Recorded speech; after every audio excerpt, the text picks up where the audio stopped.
assuntos, eu estava estudando o Pentateuco, os primeiros 5 livros da Bíblia, né, cuja autoria atribuída a Moisés. E eu fiquei impressionado com a quantidade de exemplos de uma nação que não entendeu que aquele que começou a boa obra em nós há de completá-la. Eram tantas situações e exemplos que, na verdade, eu tive dificuldade para conseguir selecionar 3 que nós vamos abordar nesse primeiro tópico, e uma 4ª que eu vou abordar só quando chegar no terceiro tópico. Mas eu gostaria que você pudesse olhar, porque a Bíblia está dizendo, né, que de fato eles cobiçaram coisas erradas e nós não podemos cobiçar. Em outras palavras, nós não podemos errar como eles erraram. Em Êxodo, no capítulo 14, do versículo 10 até o 14, então logo eles saíram do Egito. A Bíblia diz que o faraó muda de ideia e resolve persegui-los e sai no seu encalço. E o texto sagrado diz assim: chegando o faraó, os filhos de Deus levantaram os olhos e eis que os egípcios vinham atrás deles e ficaram com muito medo.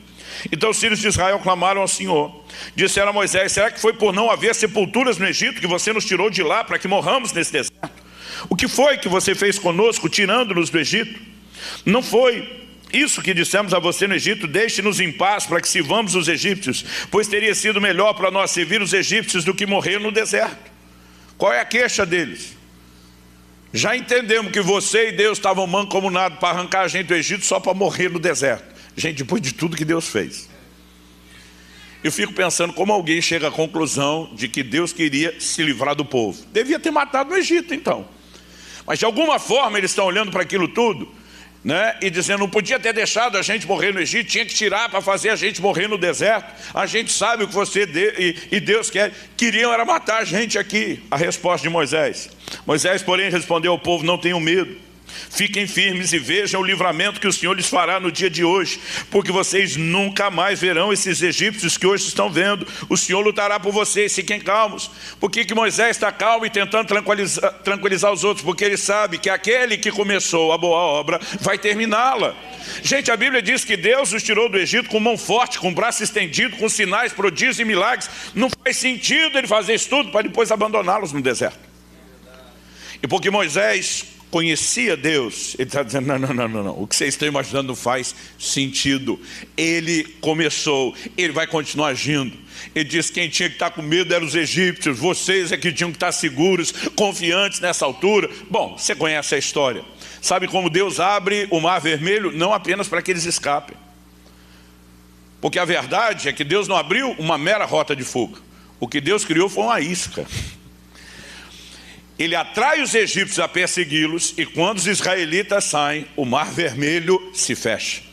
Na verdade, naquele dia Deus resolveu um negócio. Você pensa que esses hebreus estão dizendo: a gente estava enganado, Deus tem mesmo um compromisso conosco. Gente, você consegue imaginar isso? Um mar que se abre diante deles. Nós não estamos falando de uma coisa qualquer, gente. Eu acho que muitos de nós às vezes lemos a Bíblia de um jeito muito sem graça. Eu não sei você, eu gosto de ler me colocando lá dentro da história. Eu fico imaginando o que era passar por aquele mar. Eu acho que alguns de vocês se imaginam passando como se estivesse atravessando a rua na faixa de pedestre. Bom, normal, acontece todo dia.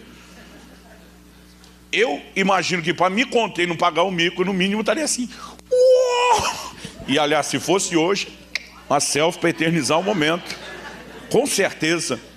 Agora, depois de tudo aquilo, você imagina, os caras aprenderam a história.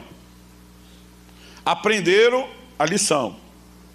E o pior que não. Em Êxodo 16, logo na sequência, o texto diz assim, que ao partirem de Elim, eles começam a reclamar que Deus os abandonou para fazê-los morrer. Só que dessa vez, eles mudam um pouco a maquiagem, a roupagem da coisa. Não era morrer no deserto, era morrer de fome. Ou seja, a gente estava errado quando achou que Deus queria que a gente morresse no deserto. Ele queria matar nós, era de fome. Ou seja, eles continuam acreditando que Deus quer se livrar deles. Mas eles acham que só estavam equivocados da maneira como Deus faria. Olha o que diz Hebreus 16, 3 e 4. Êxodo 16, 3 e 4. Os filhos de Israel disseram a Moisés e Arão: quem nos dera tivéssemos morrido pela mão do Senhor na terra do Egito, quando estávamos sentados juntos às panelas de carne, comíamos pão à vontade. Pois vocês nos trouxeram esse deserto a fim de matarem de fome toda essa multidão. Então o Senhor disse a Moisés: eis que farei chover do céu pão para vocês, e o povo sairá e recolherá diariamente a porção para cada dia. A partir desse dia, o maná vem numa provisão diária durante cerca de 40 anos. Deus está dizendo: eu não quero matar vocês de fome, coisa nenhuma. Deus está dizendo: eu sou aquele que começou a boa obra e vai continuá-la. Aí você pensa: não, depois da segunda, esse bando de cabeçudo aprendeu a lição. Não. Em Êxodo, no capítulo 17, que já é o seguinte: quando eles chegam em Refidim e descobrem que não há água, o texto diz assim: então o povo discutiu, vou ler Êxodo 17, 2-7. Então o povo discutiu com Moisés e disse: dê-nos água para beber. Moisés respondeu: por que vocês estão discutindo comigo? Porque estão tentando o Senhor. Mas ali o povo estava com sede de água e murmurou contra Moisés, dizendo: por que você nos tirou do Egito para nos matar de sede, a nós, nossos filhos, aos nossos rebanhos? Ou seja, não era para matar no deserto, nem de fome. Agora não entendemos, de sede. Mas eles continuam acreditando que Deus queria se livrar deles. Ele diz: então Moisés clamou ao Senhor: o que farei com esse povo? Daqui a pouco vão me apedrejar. O Senhor respondeu: passe adiante do povo, leve com você alguns dos anciãos de Israel, leve também o bordão com que você feriu o rio Nilo e siga em frente. Eis que estarei ali diante de você sob a rocha em Horebe. Bata na rocha e dela sairá água e o povo beberá. Moisés assim o fez na presença dos anciãos de Israel. E chamou o nome daquele lugar Massá e Meribá, que significa contenda e murmuração, por causa da discussão dos filhos de Israel, e porque tentaram o Senhor dizendo: está o Senhor no meio de nós ou não? Bom, esses três exemplos são mais do que suficientes para que a gente observe um povo cuja conduta era baseada numa forma errada, desconfiada, de olhar para um Deus que deveria estar acima de qualquer suspeita.